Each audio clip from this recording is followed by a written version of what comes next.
Chers auditeurs, Dear listeners, bonjour. welcome in Comme d'Archi Podcast Season 4 Saison 4, dans le monde fascinant des architectes. and in the architectural projects. Je suis Anne-Charlotte Deponte, passionnée d'architecture et docteur des universités en histoire de l'archi. I am one of the spokespersons of Anne-Charlotte, who is a PhD in architecture history. Merci Thank you d'être avec moi aujourd'hui. to be with us today. Et And maintenant, now, lundi en français, place au talent. and Wednesday, let's talk projects. In English, of course.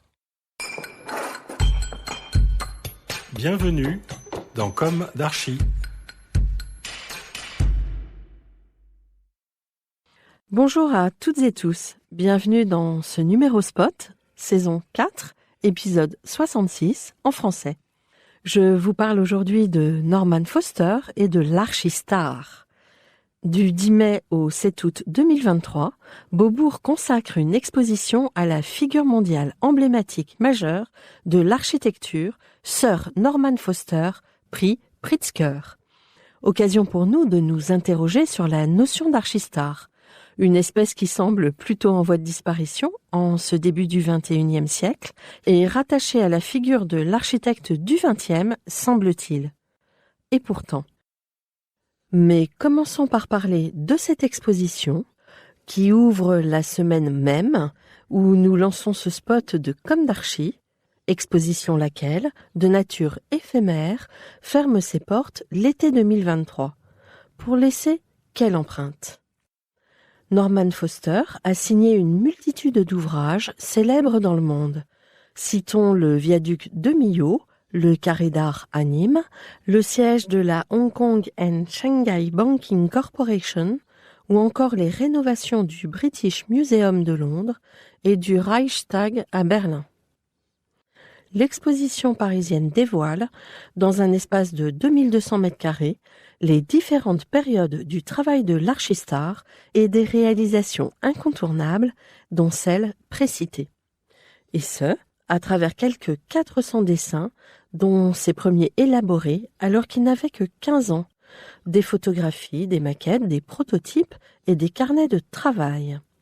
Au total, une centaine de projets présentés dans une des galeries du musée. La scénographie est concoctée par Sir Norman Foster lui-même, lequel confie, je cite, « J'aime à dire que cette exposition est une futurspective plutôt qu'une rétrospective, car nous parlons de durabilité. » Par ailleurs, Frédéric Miguerou, commissaire de cette exposition, m'a encouragé à regarder mes 60 années de pratique architecturale. Fin de citation. La star fête ses 87 ans le 1er juin 2023. Son agence, Foster & Partners, compte un effectif d'environ 1500 personnes et près de 20 agences dans le monde. Pour les profanes, sachez que le siège est à Londres. Il s'agit d'un mastodonte de l'architecture comme Skidmore, Owings & Merrill que nous avions interviewé en janvier dernier.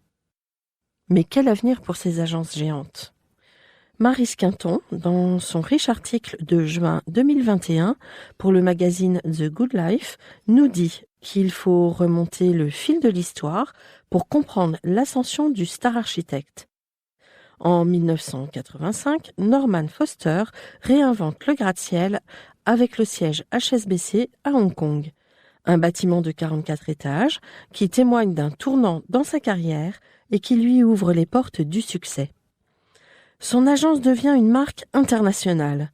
La commande était on ne peut plus claire, construire la plus belle banque du monde, symbole de l'architecture high-tech, très en vogue à cette époque, mais qui voyait le jour à Hong Kong pour la première fois. Ce bâtiment le propulse au sommet. La tour la plus chère du monde, titrait-on dans les journaux et les magazines.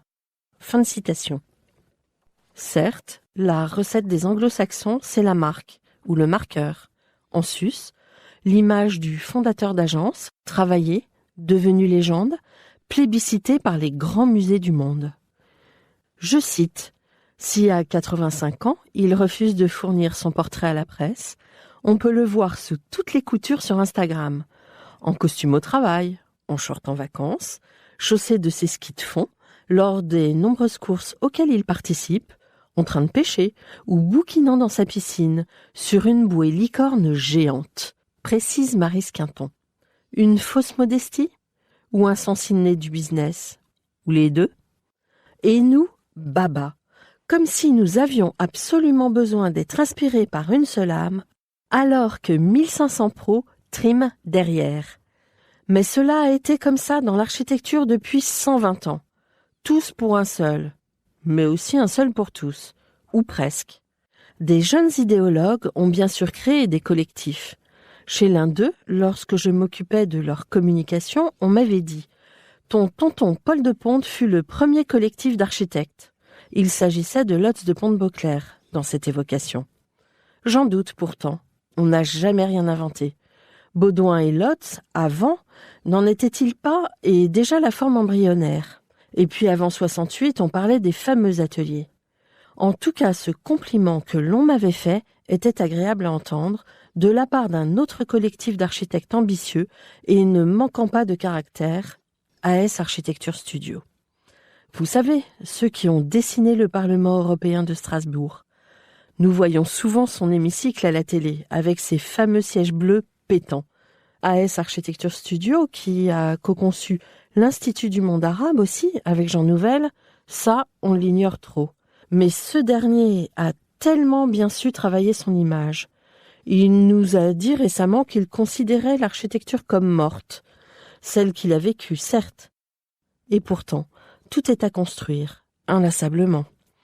Pourquoi aurait-il mieux fait que les générations présentes? Des hommes pétris de talent, comme lui, il y en a à chaque génération. Il est vrai que la fin du XXe siècle a vu fleurir la star architecte. Ouh là là! Et depuis Frank Gehry et le Guggenheim de Bilbao, tant de maires à échelle européenne ont désiré leur bâtiment iconique dans leur ville. L'icône et la star. On ne jurait plus que par cela. Certains en ont bien profité. Combien de temps avons-nous couru après? Bon, dans le cas de Bilbao, cela a reboosté une ville déclinante. Certes, l'idée était lumineuse. Le problème, c'est bien le mouton qui copie, qui érige en modèle et en use, et détruit in fine ce modèle. Et si la meilleure recette de notre temps était l'alchimie, et sa puissance rendue possible par l'intelligence artificielle? Pour en revenir à notre archistar, certains architectes se sentent mieux en solo, même si l'équipe est bien là. D'autres se réalisent collectivement. Ce qui est sans doute à préserver, c'est notre liberté de choisir. Immense aujourd'hui ici en France, même si on a du mal à le réaliser. Bon, nous nous croiserons peut-être au détour de l'expo Norman Foster. Pourquoi ne pas essayer de mieux comprendre cet architecte qui était plus dans le faire que dans la réflexion? Et pour ce qui en est de la suite, on ne peut qu'espérer en puiser les meilleures inspirations d'un père, P-E accent grave R-E, ou père P-A-I-R, qui a su transmettre, lequel, par la force des choses, se renouvelle sur lui-même.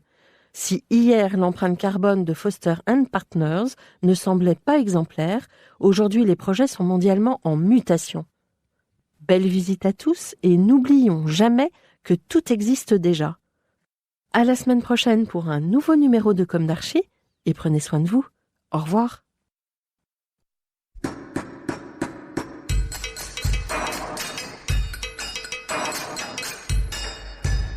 Chers auditeurs, merci pour votre écoute. Merci à Julien Rebourg, réalisateur, qui nous accompagne sur la partie son. N'oubliez pas de retrouver nos sujets en avant-première sur Instagram à l'adresse @commedarchipodcast.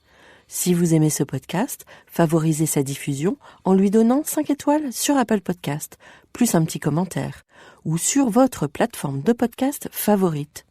Et surtout, abonnez-vous pour écouter tous nos épisodes gratuitement. À bientôt, et d'ici là, prenez soin de vous.